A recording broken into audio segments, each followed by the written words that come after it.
রব্বানা আতিনা ফিদ দুনিয়া হাসানা, হে আল্লাহ দুনিয়ার হাসানা দাও, কল্যাণ দাও, শান্তি দাও, নিরাপত্তা দাও, রিজিক দাও, যাই বলেন। তাহলে দুনিয়ায় আগে চাওয়ার জন্য শিখিয়ে দিচ্ছে কে? আফিল আখিরাতি হাসানা, এরপরে আখিরাতে দিও।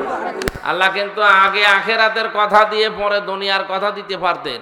তার দুনিয়ায় যার ঠিক নেই, তাফসির আছে আয়াতের, এই যার দুনিয়ায় ঠিক হবে না ওর আখিরাতেও ঠিক হবে না। এজন্য দুনিয়াকে আগে শান্তি করা দরকার। শান্তি মানে এই হাসানা দিয়ে ভরপুর করা দরকার। দুনিয়ার হাসানা আমরা পেয়েছি তাফসিরে প্রায় 10টা। এগুলো যদি কেউ পায় তাহলে সে দুনিয়ার হাসানা পেয়েছে। আফিল আখিরাতি হাসানা, আখিরাতের হাসানা 5টা। যদি কেউ ওই 5টা পরবর্তীতে পায় সে আখিরাতের হাসানা পাবে। অকিনা আযাবান নার, শেষে বলা হচ্ছে আল্লাহ তুমি চাই করো জাহান্নামে আমাদের দিও না, এই আগুন থেকে আমাদের বাঁচাও। জাহান্নাম থেকে কেউ যদি বাঁচতে চায় মাত্র একটা কাজ দুনিয়ায় করা লাগবে। কয়টা? তাহলে আয়াতের প্রথম কথা যে দুনিয়ায় শান্তি দাও, কোন জায়গায়? আরো জোরে বলেন। পৃথিবীতে শান্তি পেতে হলে কাজে থাকা লাগবে। কাজ এটা হওয়া লাগবে আবার আল্লাহর নির্দেশ মতো। শুধু কাজ কারবার যারা করে কাজে কোনো কষ্ট নেই, আপনি কি এটা ভাবেন? কষ্ট আছে।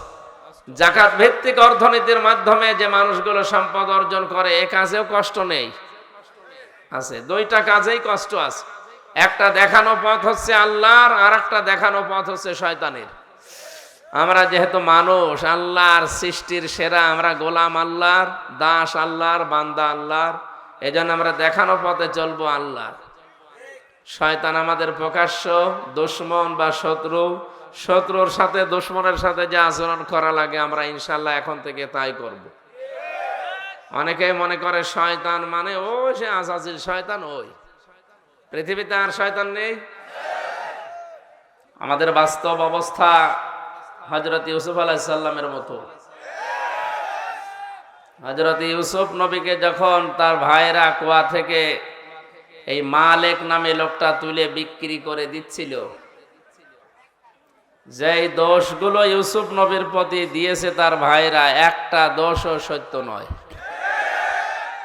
ভাইরা তাকে বিক্রি করার সময় বলেছিল এ বাড়ি থেকে পালিয়ে যাচ্ছে আমাদের কাজের লোক, গোলাম, এর চরিত্র ভালো না, চুরি করার অভ্যাস আছে, এই জন্য ওকে আমরা বিক্রি করে দিচ্ছি গোপনে, আপনি যদি নিতে চান নিয়ে যান।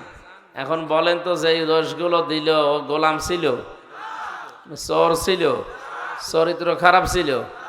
ইউসুফ নবী ওই সময় কোনো কথা বলেছিলেন? বলেন বলেন। জবাব দেননি। কারণ জবাব দিলে এই সময় হয়তো এই ক্রেতা যিনি আছেন এই আব্দুল মালেক নামে এই লোকটা চলে যাবে। পরবর্তীতে 10 ভাই মিলে এতক্ষণ তো কুয়ায় ফেলেছিল, এবার মাটির নিচে দেবে। কেউ জানবেও না যে আমি মারা গেছি। কারণ মরুভূমির ভেতরে মানুষ মেরে বালি সরিয়ে যদি ওই জায়গায় পুঁতে রেখে দেয়, সমান করে দেয়, কেউ জানবে না যে ওখানে মানুষ মাটি দেওয়া আছে। সুতরাং তার চাইতে আমার এই লোকটার সাথে মিশরে চলে যাওয়া ভালো, অন্তত বেঁচে তো থাকতে পারবো। আজও তামাম দুনিয়ায় তাকান, মুসলমানদের উপরে যে দোষগুলো দেওয়া হচ্ছে যে এরা সন্ত্রাসী, এটা কি সত্য? তামাম দুনিয়ার সবচাইতে বড় সন্ত্রাসী এই ইহুদিরা। আর ওরাই মিডিয়ার মাধ্যমে ছড়িয়েছে যে মুসলমানেরা সন্ত্রাসী।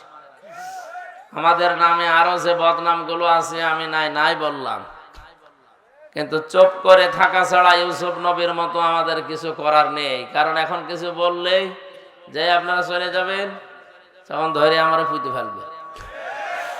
এই জন্য অন্তত যা বলে বলুক, আমাদের বেঁচে থাকা লাগবে, আমরা যেন বেঁচে থাকতে পারি। এরপরে মিশরে যাই, দেখি কি অবস্থা দাঁড়ায়। যদিও আমি বিক্রি হয়ে যাচ্ছি, যাক, কিন্তু সময় আসবে যখন আমার এই টাকা পয়সা দিয়ে এই গোলামের জীবন থেকে আমি বেরিয়ে আসতে পারবো ইনশাআল্লাহ।